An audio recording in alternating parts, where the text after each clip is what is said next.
அனைவருக்கும் என் அன்பான வணக்கம். இங்கே சுற்றி இருக்கும் இயற்கையை பார்க்கும் பொழுது வார்த்தைகளே தேவையில்லை. 2 கண்கள் போதுமோ என்றுதான் தோன்றுகிறது. இருந்தாலும் இந்த அழகை வார்த்தைகளால் வடிக்க முயல்கிறேன். பச்சை பசும் பசேல் என்று கம்பளம் விரித்தது போல கண்ணு கெட்டிய தூரம் வரை பசுமை போர்த்திய மலை காட்சிகள் தருகின்றன. மலைகள் காட்சி தருகின்றன. இயற்கையின் இந்த மடியில் வளைந்து நெளிந்து செல்லும் மலைப்பாதை ஏதோ ஒரு தரைவழி பாதை போல தெரியவில்லை. அது விண்ணுக்கு செல்லும் ஒரு விசித்திர பாதை போல தோன்றுகிறது.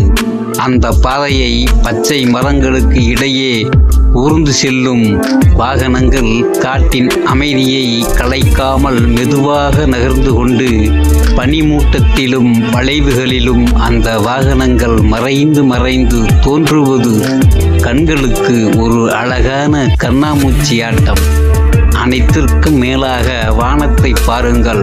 பஞ்சு பொதிகள், வெண்மேக கூட்டமாக வந்து இந்த மலை சிகரங்களை மெல்ல முத்தமிட்டு செல்லுகின்றன.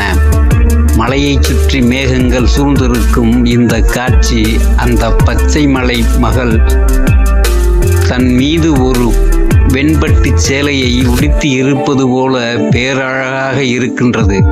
மேகங்களின் இந்த நர்த்தனமும் காற்றை கிழித்து கொண்டு பயணிக்கும் வாகனங்களும் நம் கண்களுக்கு விருந்தளிக்கும் கண்கொள்ளா காட்சியாகும்.